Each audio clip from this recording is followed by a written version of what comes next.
আজকে এই মুহূর্তে দেশ জোড়া চলতে থাকা সবচেয়ে সবচেয়ে সবচেয়ে সবচেয়ে যে বিষয় নিয়ে সবচেয়ে চর্চিত হচ্ছে, সবচেয়ে আলোচিত হচ্ছে এই মুহূর্তে গোটা দেশে, সেই জ্ঞানব্যাপী বিতর্ক নিয়ে আজকে বাংলার প্রাইম টাইমে আমি আর সৃজিতা কথা বলবো। কাশীতে, বারাণসীতে বিশ্বনাথ মন্দির রয়েছে আমরা সবাই জানি, কিন্তু সেই বিশ্বনাথ করিডোরের মধ্যেই, সেই বিশ্বনাথ মন্দির লাগোয়া এলাকাতেই, সেই বিশ্বনাথ মন্দির লাগোয়া এলাকাতেই, সেই চত্বরেই জ্ঞানব্যাপী মসজিদেরও উপস্থিতি রয়েছে। সেই কাঠামো, সেই জ্ঞানব্যাপীর কাঠামো, সেটা আসলে কাদের উপাসনা স্থল, এই নিয়ে বিতর্ক দীর্ঘদিনের এই বিতর্কের টানাপোড়েন আদালত পর্যন্ত গড়িয়ে গিয়েছে এবং এলাহাবাদ হাইকোর্ট এখন এই মামলার মধ্যে হস্তক্ষেপ করেছে এবং তাদের নির্দেশে চলছে সমীক্ষাও, সেই সমীক্ষার রিপোর্টও জমা পড়ে গিয়েছে।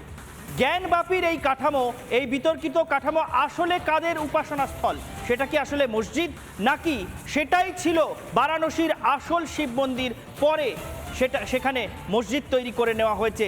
এই বিতর্ক দীর্ঘদিনের এবং সেই আওরঙ্গজেবের জমানা থেকে সেই বিতর্ক চলে আসছে। শুধুমাত্র আওরঙ্গজেবের জমানা থেকে অবশ্য নয়, সাম্প্রতিককালে অনেক ইতিহাসবিদ একথাও বলছেন যে বারবার বারাণসীতে বাবা বিশ্বনাথের ওই মন্দির আক্রান্ত হয়েছে, কখনো কুতুবুদ্দিন আইবকের আমলে, কখনো রাজিয়া সুলতানার আমলে, কখনো ইব্রাহিম লোদির আমলে।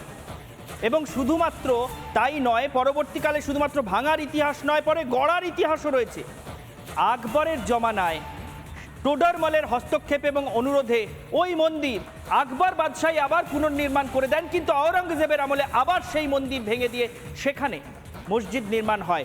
এই রকম অনেক দাবি অনেক ইতিহাসবিদ করছেন এবং এই বিতর্কের কোনো শেষ নেই। তাই আদালতই ছিল একমাত্র পথ।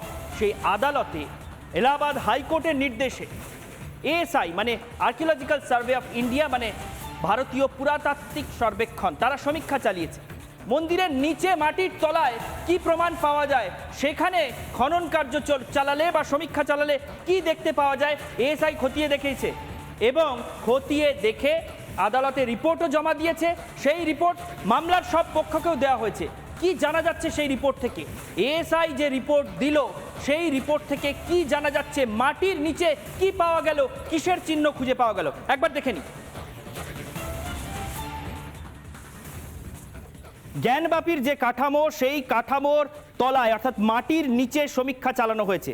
এলাহাবাদ হাইকোর্টের নির্দেশে এই সমীক্ষা চালিয়েছে ভারতের পুরাতাত্ত্বিক সর্বেক্ষণ এবং সেই সমীক্ষায় যে কথা উঠে এসেছে, সেই সমীক্ষার যে রিপোর্ট আদালতের কাছে জমা পড়েছে এবং অন্যান্য সমস্ত পক্ষের কাছে জমা পড়েছে, সেই রিপোর্টকে যদি কেউ এক কথায় ব্যাখ্যা করতে চান তাহলে বলতে হবে শিবই সত্য, শুধুমাত্র শিব তিনিই সত্য। কেন এই কথা বলছি?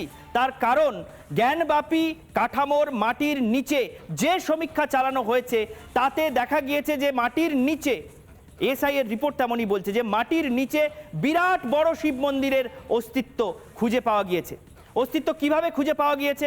একের পর এক চিহ্ন, অন্তত 32টি চিহ্ন বা 32টি প্রমাণ এই মাটির নিচে খুঁজে পাওয়া গিয়েছে, এমনটা পুরাতাত্ত্বিক সর্বেক্ষণের রিপোর্টে জানানো হয়েছে। সেটা স্তম্ভ থেকে শুরু করে নকশা এবং রুদ্র, জনার্দন ও উমেশ্বরের নাম, বিভিন্ন লিপি, এই সমস্ত কিছু যা কিছু এখান থেকে খুঁজে পাওয়া গিয়েছে জ্ঞানব্যাপীর এই কাঠামোর নিচে, মাটির নিচে থেকে, তার মাধ্যমে এএসআই এর বিশেষজ্ঞরা মানে পুরাতাত্ত্বিক সর্বেক্ষণের বিশেষজ্ঞরা তারা নিশ্চিত যে এখানে একটা বিরাট বড় শিব মন্দিরের উপস্থিতি ছিল।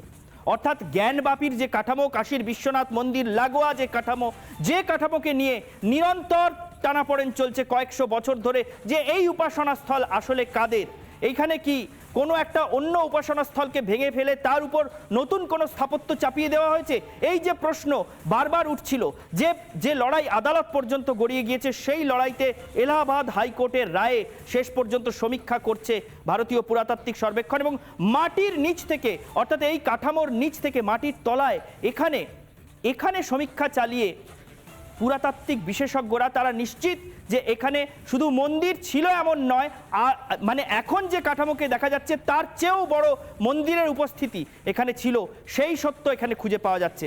সেই জন্য অনেকেই বলছেন যে পুরাতাত্ত্বিক সর্বেক্ষণ যে রিপোর্ট আদালতে জমা দিয়েছে এবং এই মামলার অন্য সব পক্ষের হাতে যে রিপোর্ট তুলে দেওয়া হচ্ছে, সেই রিপোর্ট যদি কেউ এক কথায় ব্যাখ্যা করতে চান তাহলে এই কথাই বলতে হবে যে শিবই সত্য। মাটির নিচে সমীক্ষা চালিয়ে বোঝা যাচ্ছে এখানকার সত্যতা এই যে এখানে শিব মন্দির ছিল এবং বিরাট বড় আকারের এক শিব মন্দির ছিল। সুতরাং শিবই সত্য এই কথা অনেকেই বলছেন পুরাতাত্ত্বিক সর্বেক্ষণের রিপোর্ট সম্পর্কে জানার পরে।